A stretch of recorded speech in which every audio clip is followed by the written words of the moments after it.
of Suastawan. Good evening, Mr. Hery Santosa and all of my friends in for a class or at this class. On this occasion, I would like to share what I have already learned in the research methodology on English language teaching course in the pattern or formula in 3-2-1 pattern. But first of all, as usual, before I start to share what I have learned in this course, let me introduce myself first.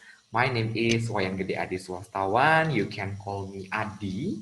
Yeah, I'm from for a class in the English Language Education Study Program Canadian Education of University Singaraja Bali, Indonesia. Well, without any further ado, let's start these presentations or sharing session. Well, in this occasion, as I said before, I would like to use 3-2-1 pattern to share what I have already learned in the research methodology on English language teaching course. So let's start with 3 things that I have learned in this course. So guys, after studying this course for 8 meetings, starting from the meeting 9 until meeting 16, there are many things that I can learn in conducting quantitative research. First of all there is no normality test for the sample. The generalization is in the power of sample.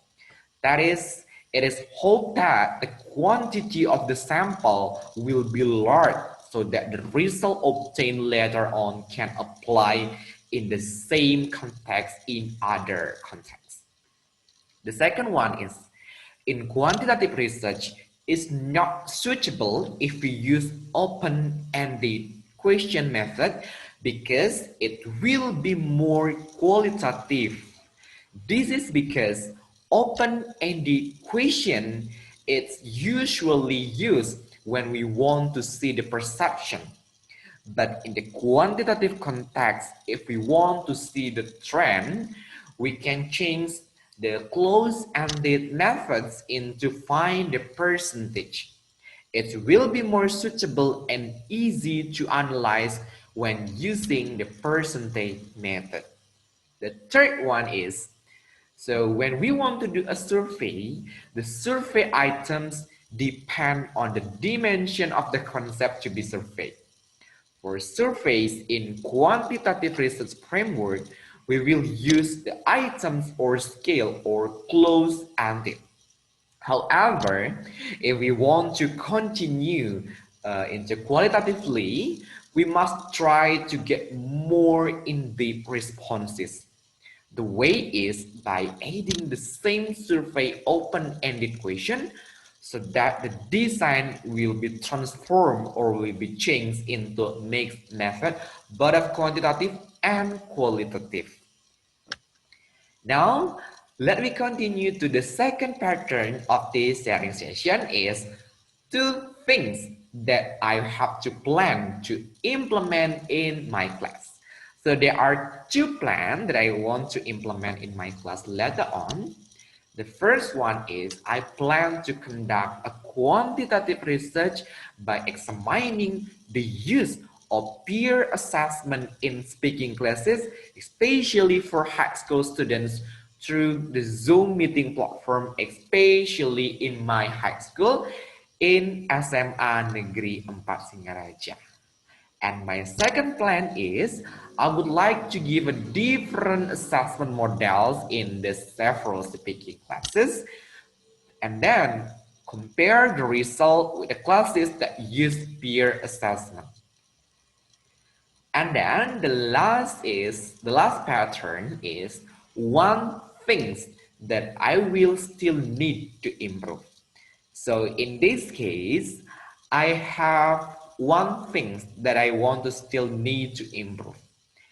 This is the assessment model that used by my teacher in my high school, especially in SMA Negeri 4 Singaraja, still tends to be teacher-centered assessment. So I hope through this research, they will start to be aware and apply the peer assessment in the classes they teach.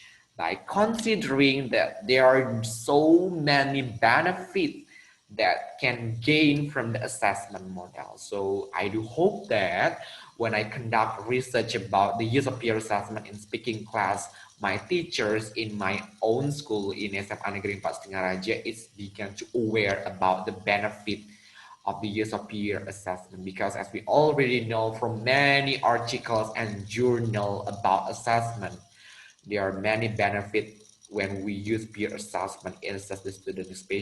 Some of them is improve the student's contribution, train the student's responsibility, as well as train the student's collaborations in the learning processes.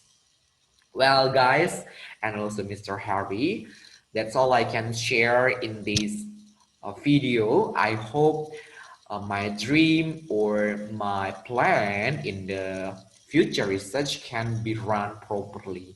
And in this video, I also would like to say apologize to Mr. Harry if during this course for about one semester, there are some mistakes that I have already made.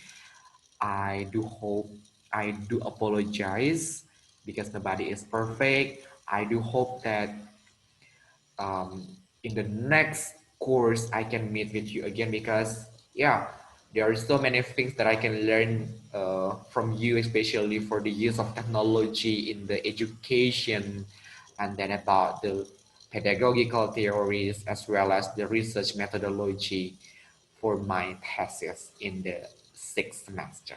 Well, guys, and also Mr. Harry, that's all I can convey in this video. I hope all of you is still happy, safe, and health.